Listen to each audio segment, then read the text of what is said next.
Hey, Chuck, and hello, everybody. Yeah, welcome back to Life in the Baggage Claim. It's a lovely day in the neighborhood. Let's sit down and put our shoes on and take our sweaters on and let's have a chirp around the neighborhood. What do you think, Chuck? I I think your Pollyanna attitude is much needed today. Oh, okay. Pollyanna. I think I've been accused of that maybe once or twice in my life. Although I will say, when you fill your life with a Pollyanna positivity, life is a lot happier than when you spend every day thinking about how the world's messing you over and making your life hard. You're absolutely correct, Jim. I think living in a fantasy world is the only way we can get through this right now. Hey, it's either that or drugs. There's two choices right now. Okay. Either put me on some ketamine for the next few years. So Elon. I'll look like Elon, I'll be sitting there. What how crazy, and I know this is way off the mark, but how crazy would it be if you started doing ketamine and suddenly you found yourself a trillionaire? Like, what if that was the secret?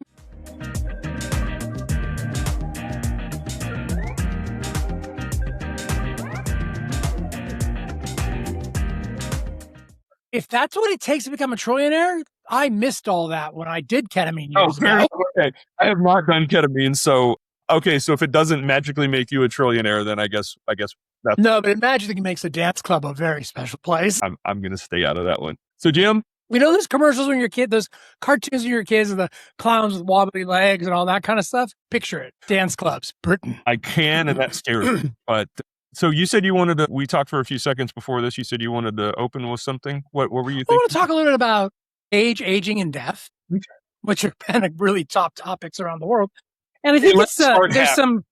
What's that? Let's start happy. Yeah, we went from happy to remorse, remorse right away. There's just a bit a lot on my mind. Obviously, approaching 60 is a profound time in your life. I'm just a few weeks away. And there's no stopping it. It's going to hit me. I mean, it's coming. And I've also been, thinking about my parents as they got older and my other relatives and friends, and realizing that we're all collectively in a very similar space, right? We don't remember things the way we used to. Our minds aren't as sharp as they used to be, right? I'm thinking to myself, I don't have any heavy responsibilities on my lap, right? I just got to make sure I make it to the next day. And the dogs too, And it just got me pondering this whole thing around age and life. And then the whole debacle the past couple of weeks around whether the what's your name was dead or not. And, a month later, we find out he's okay. And I'm sort of like, wow. Well, so, Chuck, if your mom or dad. Wait a minute. Is he? Well, okay. But if your mom or dad was sick and dying, let's just say your dad died, whatever, today, and you were responsible for letting everybody know, how would your family feel if you waited a month, 2 months before you told them? It would be what my new favorite term seems to be, shit show. It would be a shit show.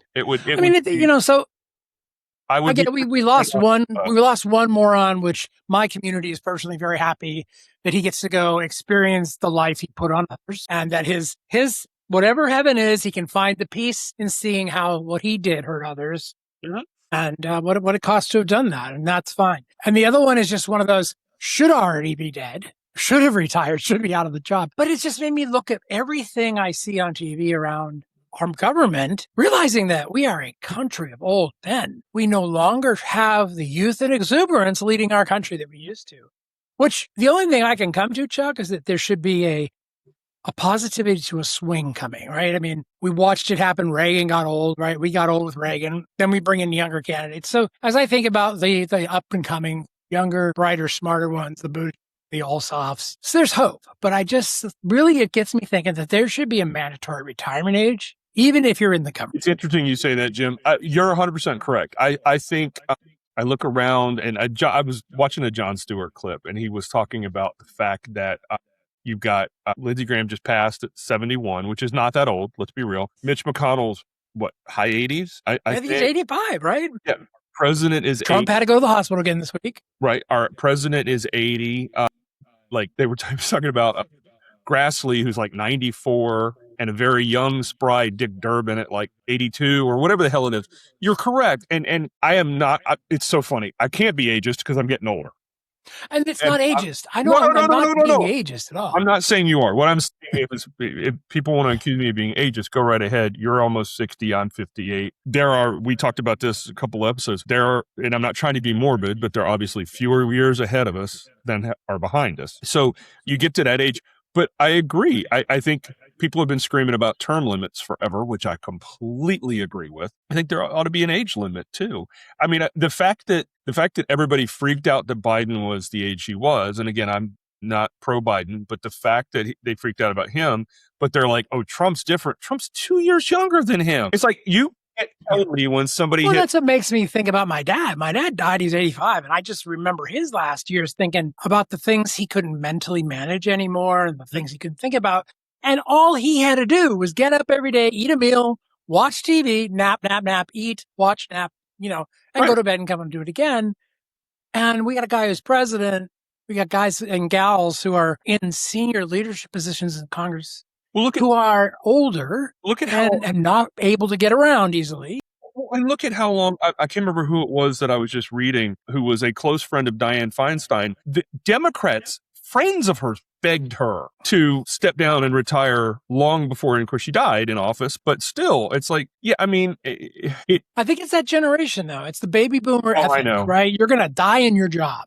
But I think that here's, I'm going to go out on a quick limb here. Yes, I think the Constitution says you have to be at least 35 to be president. Yeah. I have never met a 35-year-old who I think has enough life experience. No, seriously, nothing against people 35. I said this when I was 35. I have not personally, I'm not saying they don't exist, but I have not personally met a 35-year-old who I think has had enough life experience, had life kick them in the nuts enough to run the most powerful country in the world. I just do you what's the youngest age president we've ever had? What? What's the youngest age president we've ever had? And if you don't know, I think it was I don't know. You're talking back in the 1800s. I don't know, but the youngest we've had and the longest, I think was Obama. But my point is, too. I think a sweet spot, and this is just me talking out of my ass, but I think a sweet spot for president would be north of 50, south of 65, because you're still vibrant. I would want to go into the 40s. Well, possibly. Well, again, it would be, look. So Theodore Roosevelt was 42 and John Kennedy was 43. How old was Obama? I didn't get that because I didn't ask that question. Oh, all right. Okay. Would you like to restate your question for a better answer? No, I'm not. It's not that important. And I did say in our lifetime, I know Kennedy was killed before I was born a few years, but yeah, but I'm thinking I'm just looking in general, what's the youngest age president's ever been in the United States? And I think that's interesting. So Obama was 47. Okay. So still a young. I mean, we've had these folks early to mid 40s who've left a mark on the country and a good mark. Absolutely. And again, I'm not being ageist in either way. I'm not saying, but I agree with you. 35. If you have 35, why don't you have 75? Right. The people I've met in my life, it would be a pretty special 45-year-old. But I think 50 to 65 for president, Congress, whatever, not Congress. I can see younger people in Congress because they don't have the weight of the entire government on their shoulders. But I'm talking specifically about president. I'll just give you an example. I think J.D. Vance is 42. I wouldn't trust J.D. Vance to walk my dog. And it's not because it's just he's never done anything. I wouldn't trust him to touch his wife. Not if there's a couch around. Anyway, no. I mean, he's not done anything. I mean, he wrote a book that was mostly bullshit, and then Peter Thiel put him in business, and he ran a free market fund or whatever, and then he ran for he was a congressman in nowhere, Ohio, and I don't mean to offend anybody from Ohio. My mom's people are from Ohio and still live there. But I mean, it wasn't like New York or LA or Chicago or anything like that. And then he got tapped for vice president. But I don't think he's done anything. And I think in order I honestly know that you have to have super achievements. I do think that's why I think someone younger could take the role. There are extraordinary people out there. Obviously, you would need to be extraordinary even to get there, right? Absolutely. You couldn't walk off the street at 35 and say, hey, I want to run for president. Nobody knows me. I mean, someone's got to back you. Of course. But I guess what I'm saying is in order to be, and I'm just going to use this parlance, in order to be the CEO of the world's largest corporation, I mean, it's more than that, but I feel like you have to have been knocked down and gotten back up a couple of times. I agree. You have to hit some pretty hard decision times. You've had to sweat through a few things. Oh God, yes. And the presidency is going to teach you that, but so will any member of government be taught that, right? Well, and age you and I talked about this. You look at a picture, you figure what? Reagan, Clinton, you, and Obama all served 8 years in our life. more in our lifetime, but Right. in our, you know what I mean? Because you and I grew But up. 8 years in the presidency. You Sure. and I both grew up in the 80s, so that's sort of when the world became real. Look at before and after pictures of day one in office. In just 8 years. I mean, Obama was the most obvious ager there. It was mostly graying out stuff, oh my but God. despite being a healthy physical, Yes. well taken care of person. Bush, look at him. I mean, he aged a lot.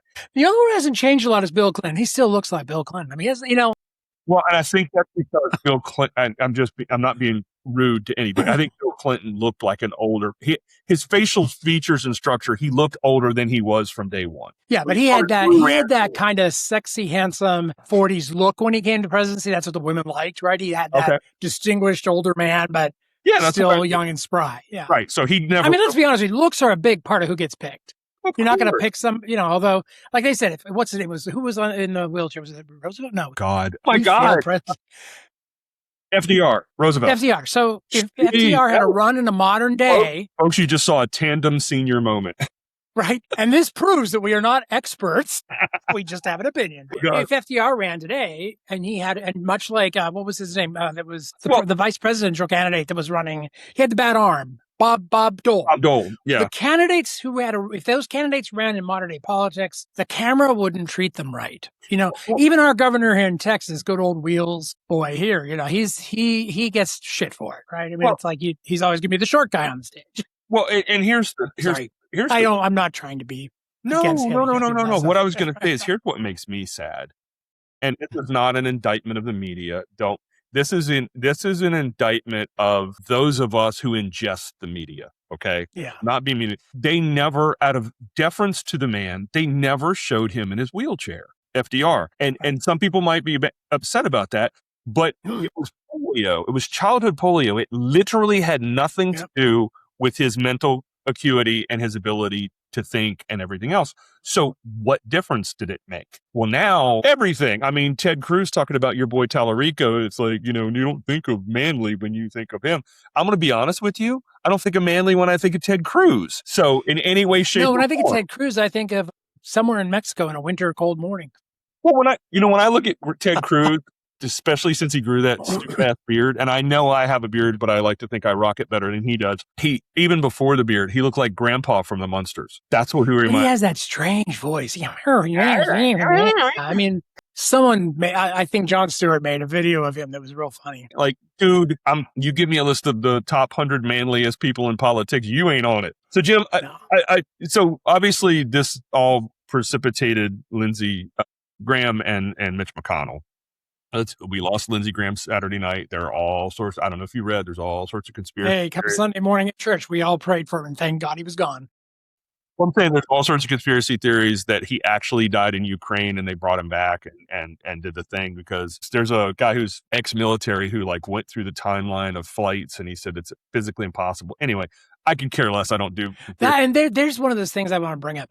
It's impossible to hide something so obvious these days, yet we're still finding a way to do it. Oh, God, yeah. Oh, well, that's the thing. If you've got it, you said it, I don't know, several months ago, if you, on that clip I used to use, if you got enough money, you can do anything you want. And Mitch McConnell, there's people are saying that photo is doctored and everything else. Here's what I'll say. And I mean this, the guy who, I think he's from New Jersey. I don't know if you read about this. Is he in the Senate or the House? I can't remember, and I can't remember his name. I'm sorry, I should have written down because I wasn't going to talk about this. But he was missing for 2 months, and nobody There's somebody who's been missing for almost a year. I think. No, I mean, it was missing. I don't know. It was a while. It was 2-3 months, something like that. Yeah. Even his own staff had no idea, or at least they said they had no idea where he was. And he comes back and he was hanging out with Cash. He's like, I was depressed and I needed some help. And it's like, you know what? Congratulations, fine. Yeah. But you have constituents, dude. I can promise you, I have a full-time job. I can promise you if I disappeared for 3 months, I couldn't walk back in and go, I wasn't feeling it. Now I'm back. And took a mental health day. You don't work here anymore. Who are you? Yeah. So, I mean, why is he hanging on? What is Mitch McConnell holding on to that it's so important? What is he going to do? What does he have? What card is he holding? Well, the problem is when you look at somebody like Mitch McConnell and the things he's done, all he cares about is personal power. And if you don't believe me or don't agree with me, just go back to the hypocrisy of him. He would not let Obama pick a Supreme Court justice for almost a year because he said the next president the people should pick the next president, and we don't have enough time to vet somebody. But he pushed Amy Coney Barrett in, what was it, like the last 3 weeks or something of Trump's, pushed that through. So all he ever cared about, and it's interesting because I think he and Lindsey Graham were cut from the same cloth, which is, I want to be in power, and that's all I care about. Mitch McConnell did it by being a crafty, I'll say it, piece of shit who is a hypocrite and a political hypocrite, and I got nothing for him. Lindsey Graham did it by being a chameleon and following power wherever it went. I'm Trump and I've had a good ride, but I'm at January 6th. Trump and I've had a good ride, but then the boys in the restrooms, and then put his nose as far up Trump's rear end as he could get it. Well, and a lot of call boys too. Sorry, didn't mean that. So I do want to pivot though. Because of this, have you heard about Trump's announcement Thursday night? Well, did you hear also about what they found as they've drank reflecting pool? No. Well, let's get to that in a minute. It all comes together nicely for Thursday. Okay. All right. Well, no, he's going to do a primetime thing at 9:00 on Thursday night. Yeah, to disavow the Georgia elections. Well, what he's going to say, what has been leaked is that he's going to blame China for, he's got these documents that blame China. Even though China was completely vetted out of it. There was a report that found that China was interested in our election, but actually didn't do enough to sway anything. But more importantly, I believe that he's going to be talking about election interference. I think he's going to get talked out of it, just like he gets talked out of yesterday. We were going to, charge money. We were going to close the Strait of Hormuz and charge fees, and now we're not because, if anybody looks at him funny, he changes his mind. There is a rumor going around that it's been leaked that he's actually going to suggest that John Ossoff and Raphael Warnock were illegally elected and therefore can't be senators. Well, here's the thing. First of all, the Constitution is very clear. The only group that can get rid of those two gentlemen are their peers in the Senate. More importantly, why suddenly those two in Georgia? Well, guess what? He stole all the ballots so nobody can go back and check behind him. And he's down 2 senators because of Lindsey Graham and Mitch McConnell. He's down 2 senators to get his stuff done. So I believe this is just all a precursor to say, this is why we need the Save America Act, which is still dead on arrival and still the average public person doesn't want. But here we are again with him. Because Save America is not saving anything but saving Trump's ass. That's the crazy thing. He gets so fixated on things. I don't think it would, because there are a whole lot of poor white folks who vote for Trump who probably couldn't. It's in the SAVE Act that women who change their name have to have their full name or whatever on their driver's license. That means a lot of people have to take time off work and get their birth certificate and go. Generates income for the state. Well, but that's just crazy. So I do want to talk about, there's been 2 ICE shootings this week. Again, yes. 2 new ICE shootings. One of them was a 26-year-old Colombian man living in Maine, and the other was a 52-year-old immigrant in Houston who was in line to obtain his work authorization. And magically, since the second person was shot, they're now stopping. They're not stopping cars anymore. They're not doing car checks. And it's like, they were talking. So you mean it wasn't all Christine Helm's fault? No, they're actually blaming, and I think this is finally time. Joe Scarborough actually came out this morning and blamed Susan Collins and was like, she always feigns, like when she voted for, Brett Kavanaugh promised me he wouldn't touch Roe v. Wade. And then when it did it, she's like, oh, he lied to me. And Joe Scarborough called her out and said, you voted for this again. You voted to give them billions without any kind of checks and balances. And they're running roughshod over Americans again. And you're going to clutch your pearls. Like, I blame the Republicans who backed this, because without that money, that carte blanche, they probably couldn't be doing this as much as they do. And it's disgusting, Jim. It's disgusting that we live in a country, this wonderful country we live in, and there are people being gunned down by, I'm going to say it. Hey, if a Colombian guy goes to Maine, he's serious about being an American, okay? Correct. I was just sitting there like, everybody wants to come to this. Everybody around the world wants to come to this country. Despite the shit show we have right now, they still want to come. And yet we're still saying, oh no, you're brown, you can't come. And and there are people who are going to get mad at me. Before you type, listen carefully. I'm going to get these numbers wrong, but I'm damn close. There have been 6,600 political refugees, whatever, allowed into the country this year, and 6,400 of them were white South African farmers. Numbers speak. That's the Trump administration's numbers, not mine, not somebody on the internet. That's their official numbers. And almost all of them were these poor white farmers in South Africa who were so put upon. That's all part of Project 2025, right? That was part of that whole mandate. I mean, whatever it's become now, Project 2030 or whatever it is, the mandate is to make America white again.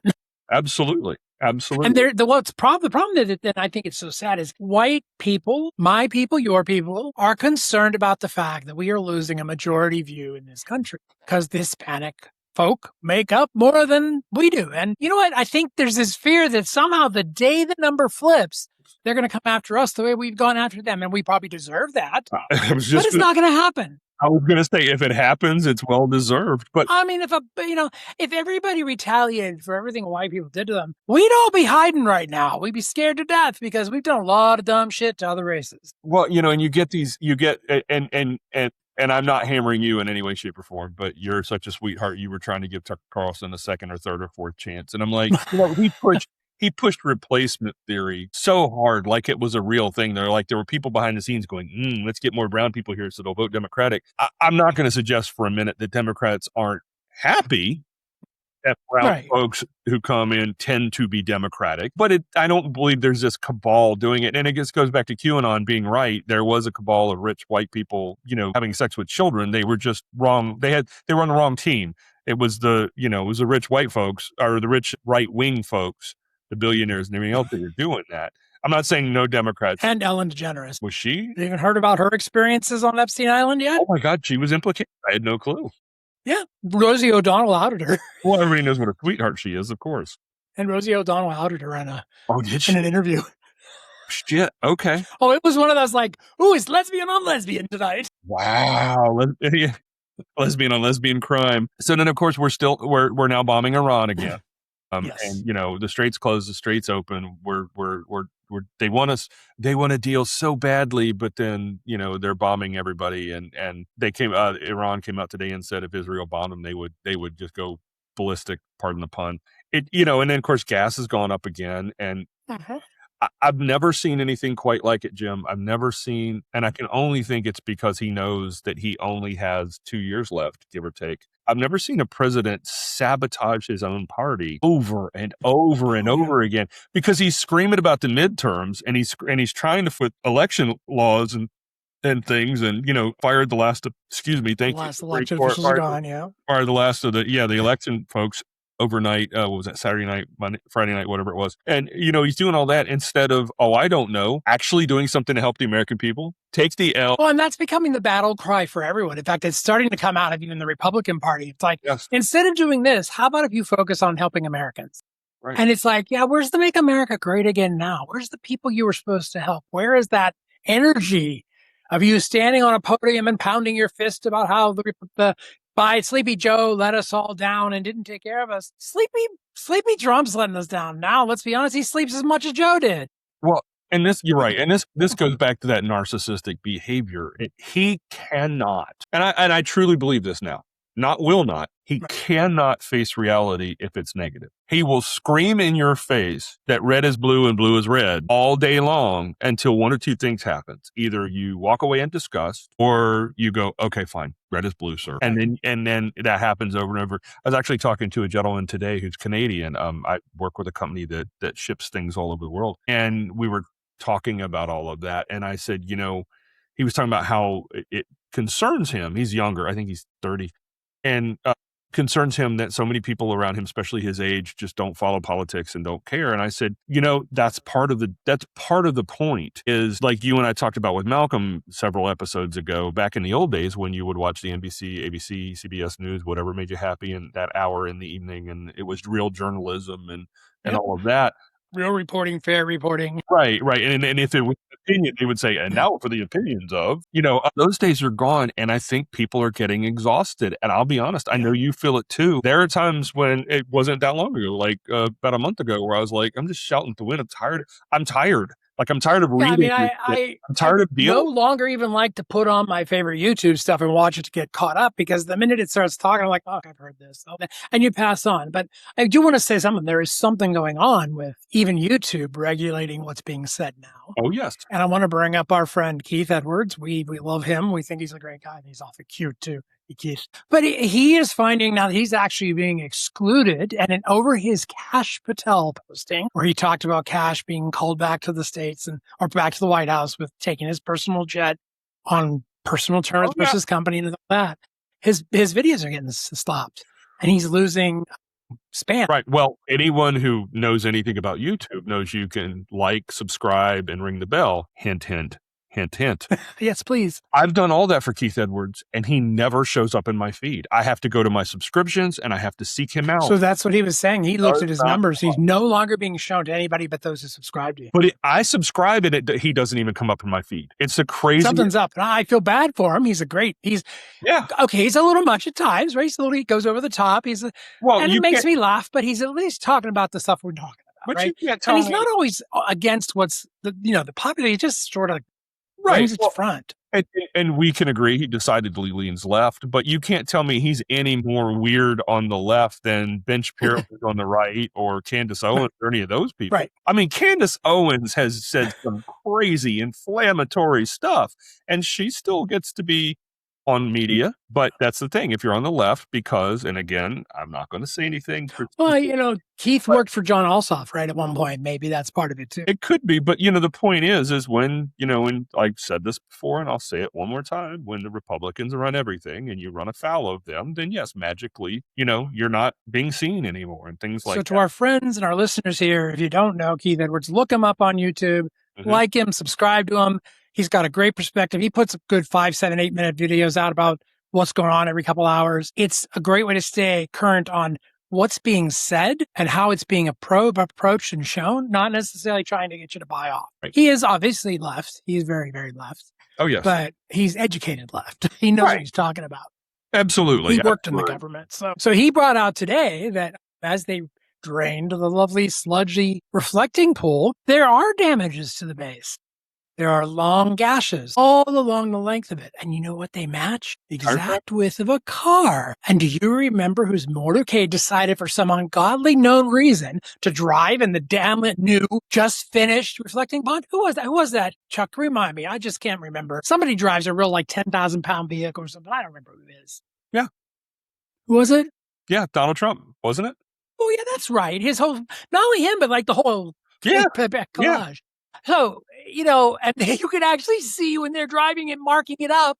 So it's like, what are we going to do now? What do you do with those people you arrested illegally? Right. I mean, if I were in that case, now, boy, I'd be working on my lawsuits against Trump and everything else. I'd be set for life. Yeah. But anyways, we're going to go spend another probably $12 billion, get the thing done again. $12 million, sorry. Get the thing done again. Yeah. So, Jim, they said the other fountains are trugging up brown sludge now. Somebody said everything Trump touches turns. Did you? And of course, you saw the big tarp hung over the White House this week because God knows what kind of colonnades we're going to end up with. I just want to know why this president is getting the power to do so much remodeling. Is it because A, that's what he knows best, he thinks, or B, was it really that bad? No, I think it's C, which is that obviously the Republican Congress is going to they're going to rubber stamp anything he wants to do, or worse, they're just maybe it keeps him busy and they don't have to worry about him. Yeah, he's gluing gold things to the wall. Leave him alone. He's okay. That hasn't worked. Oh, did you see? There was a reporter. They did a press pool in the Oval Office. It was either yesterday or today, and the photographer happened to catch there was a tube of crazy glue. Huh? The staff has admitted they catch him putting stuff up all the time. Right, Haberman and Maggie Haberman and gluing stuff to the walls. What's the guy's name? Stephen Haberman and wrote the book you're reading. Swan.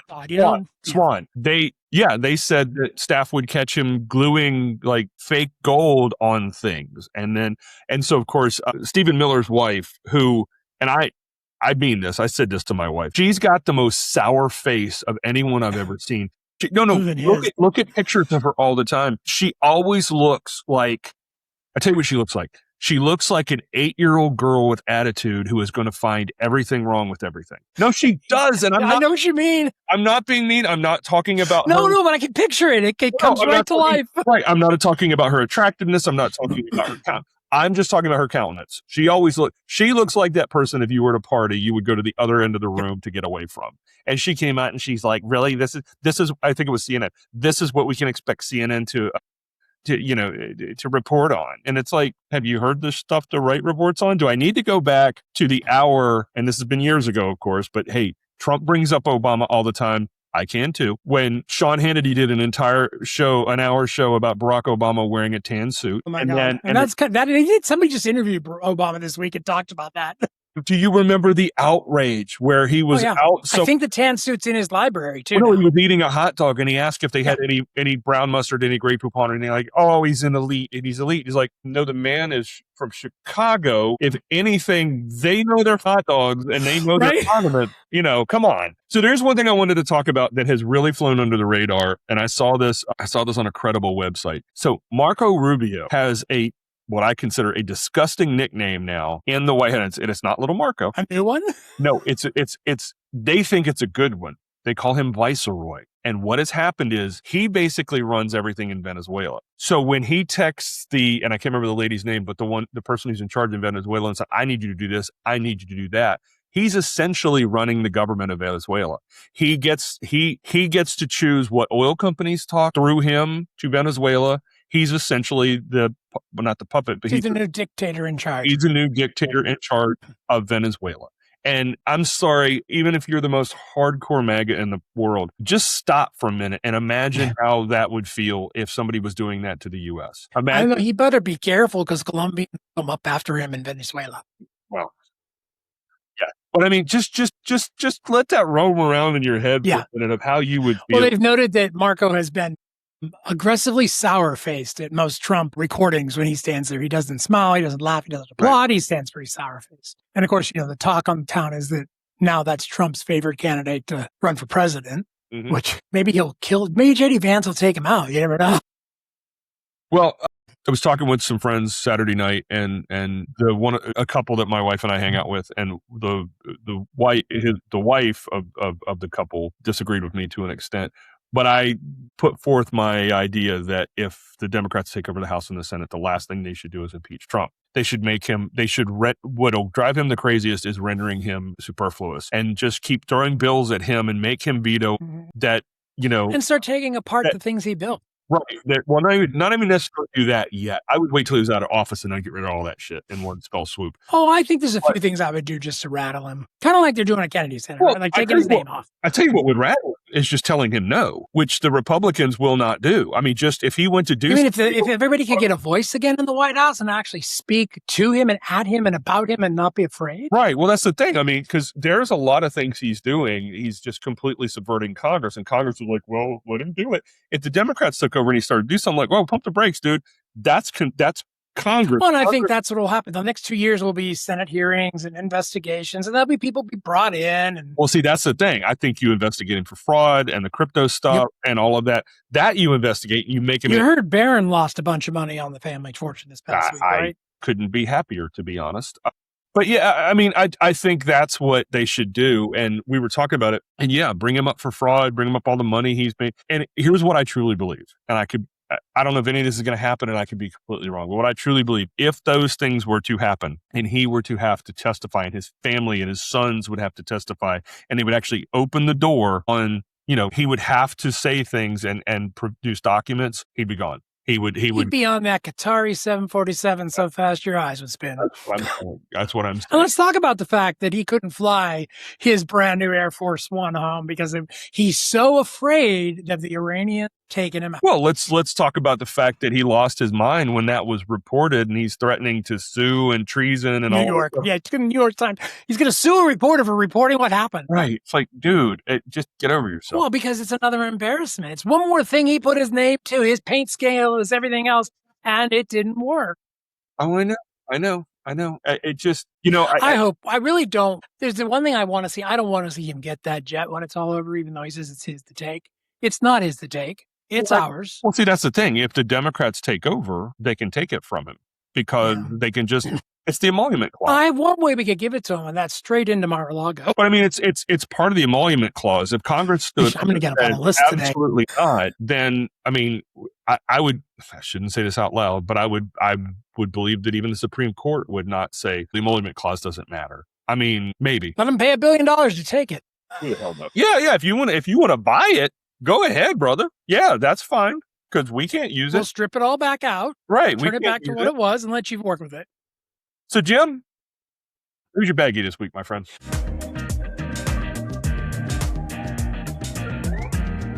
Ooh, that's tough.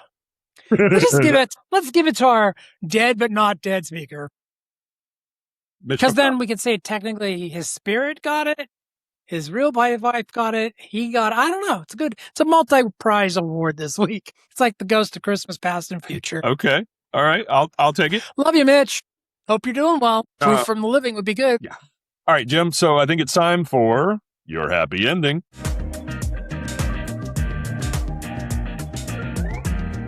It's a long one, Jim, but I read this. Okay. I read it twice, and this made me feel really good.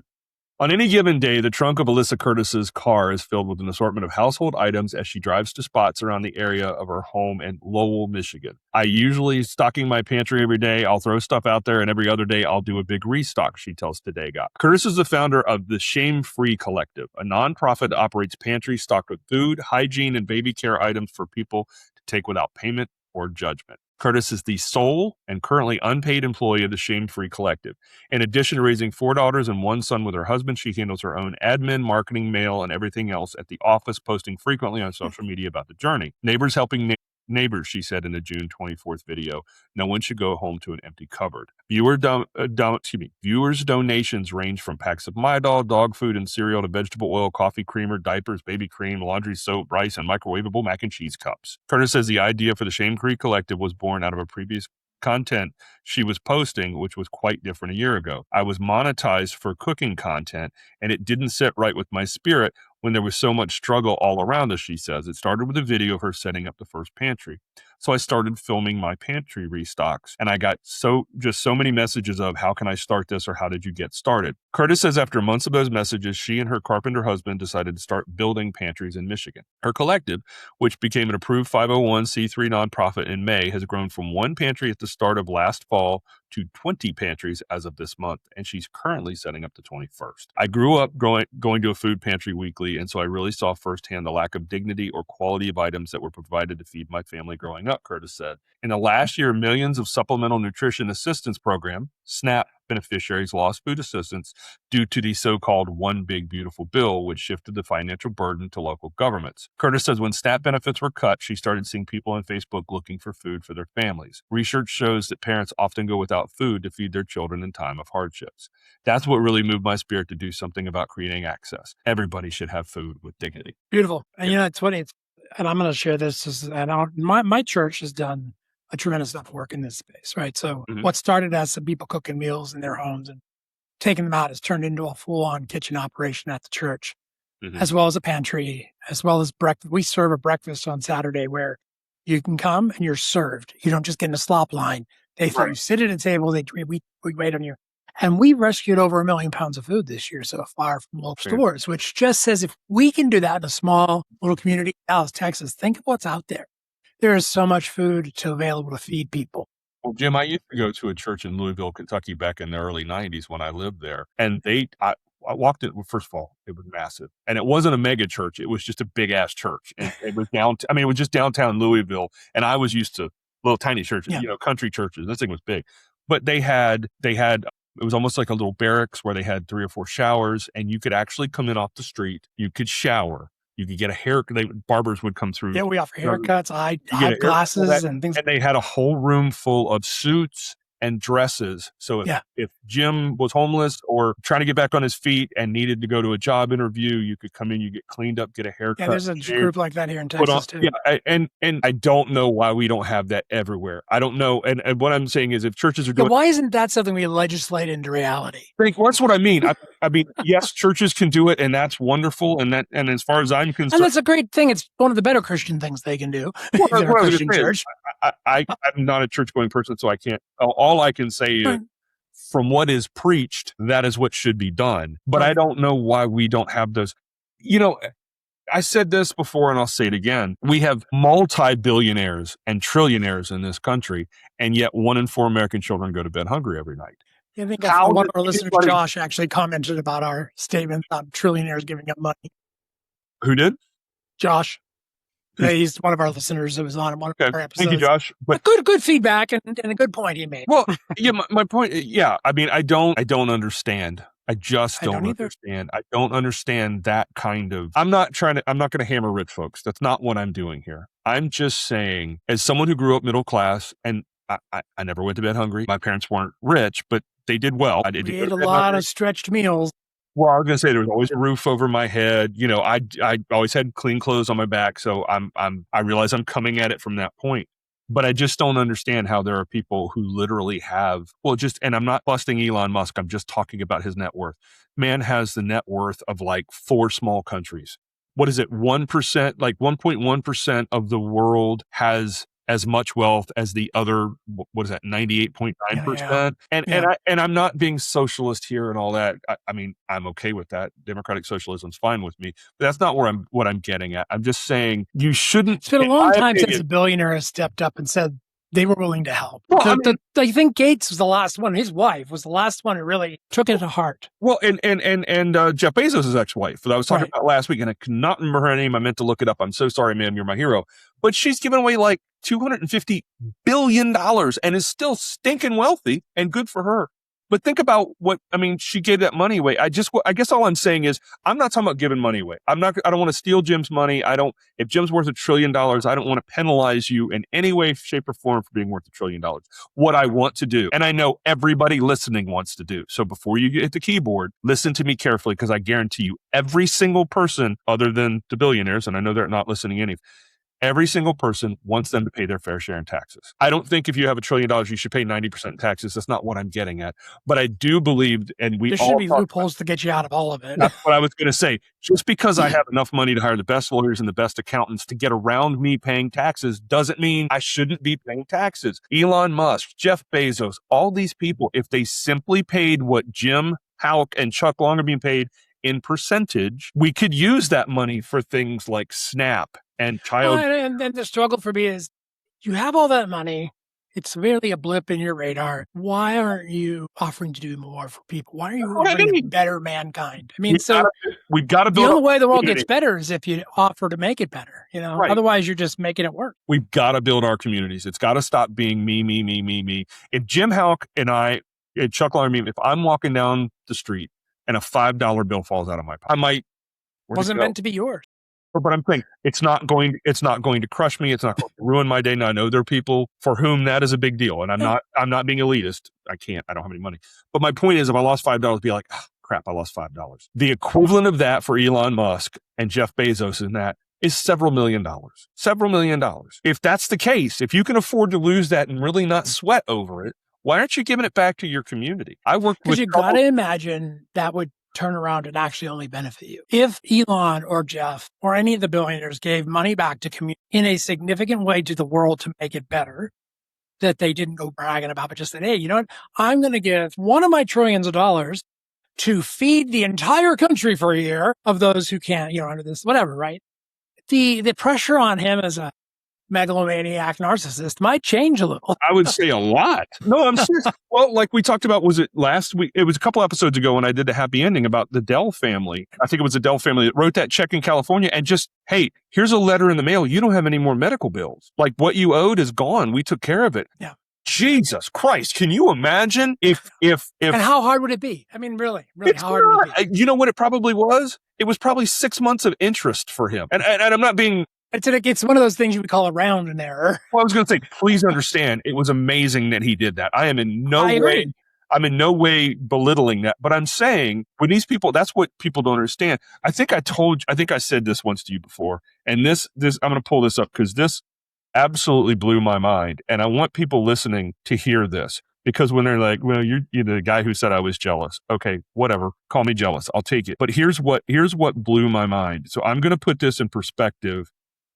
This is about time, but we can just put it in perspective really easily of money. Hold on. I saved it because it blew my mind. 1 million seconds. Okay. So let's just equate this into dollars a second. 1 million seconds is 11.5 days. 1 billion seconds is 31.7 years. 1 trillion seconds is 31,689 years. Holy shit. So, wow. That's a different way to look at it. So think about it that way. So yeah. So if he's got enough money to pay for many lifetimes. Right. So 11 and a half days jumps to 31 years, jumps to 31,000 years. So again, That's more than family institutional wealth. Well, and I'm not hammering Elon Musk. I'm just saying you're talking about a man.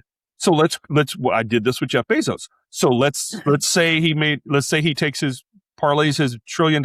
He never makes another penny as long as he lives. If he spends $1 a second, it will take him 31,000 years to spend his money. Why can't these people pay their fair share in taxes? Look, if you don't want to give it to charity, that's fine. Pay your fair share in taxes, or just lower their prices, lower their product costs. Well, I'm more on the line of pay the taxes.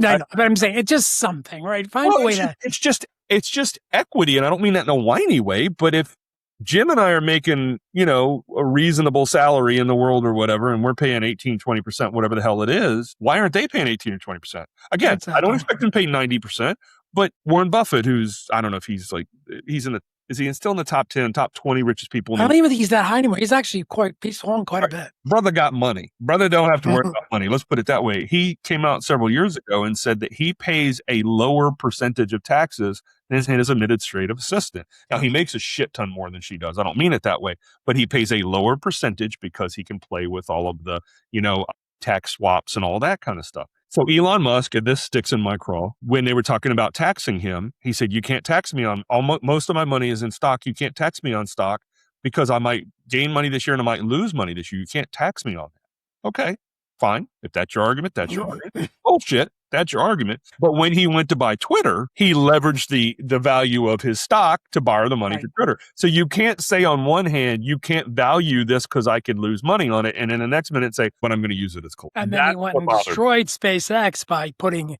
his Grok AI into it. And they changed the classification to say SpaceX is no longer a science and exploration company. It's now a data science. Yeah. Well, Jim, I think we're probably at the witching hour now. Yeah. Thank you, everyone, for listening.